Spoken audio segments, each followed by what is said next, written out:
জানলে অবাক হবেন, পৃথিবীতে এমন একটি দেশ আছে যেখানে মানুষ অফিস শেষ করে বাস বা ট্রেন নয়, নদীর স্রোত বেছে নেয় ঘরে ফেরার পথ হিসেবে। দেশটি হলো সুইজারল্যান্ড। আধুনিক শহর, নিখুঁত পরিবেশ আর ব্যস্ত কর্মজীবনের এই দেশটি গ্রীষ্ম এলেই রূপ নেয় এক অনন্য দৃশ্যে।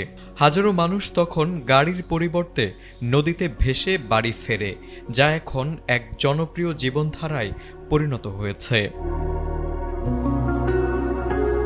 সুইজারল্যান্ডের কিছু শহর, বিশেষ করে বার্ন ও ব্যাসেল অঞ্চলের অফিস পাড়াগুলোর পাশ দিয়ে বয়ে গেছে নির্মল নদী ও রাইন।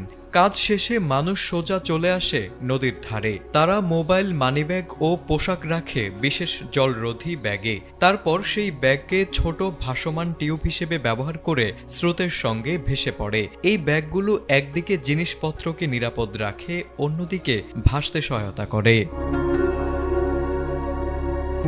কেউ কেউ 20 থেকে 30 মিনিট নদীর স্রোতে ভেসে নিজের বাড়ির কাছাকাছি পৌঁছে যান। এতে একদিকে যাতায়াত খরচ বাঁচে, অন্যদিকে পরিবেশও রক্ষা পায়, কারণ কোনো গাড়ি বা মোটর ব্যবহৃত হয় না। ফলে কার্বন নিঃসরণ প্রায় শূন্যে নেমে আসে। মূলত এই অভ্যাসের পেছনে রয়েছে সুইজারল্যান্ডের গভীর পরিবেশ সচেতনতা। দেশটি বহু বছর ধরেই টেকসই জীবনযাপনে বিশ্বের শীর্ষস্থানে রয়েছে।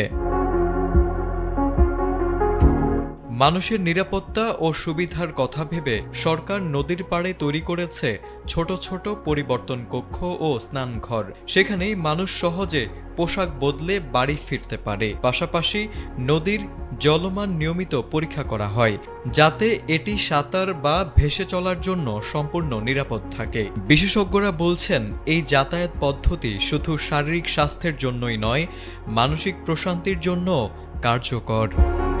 সাবস্ক্রাইব করুন মহাকাল বিটু।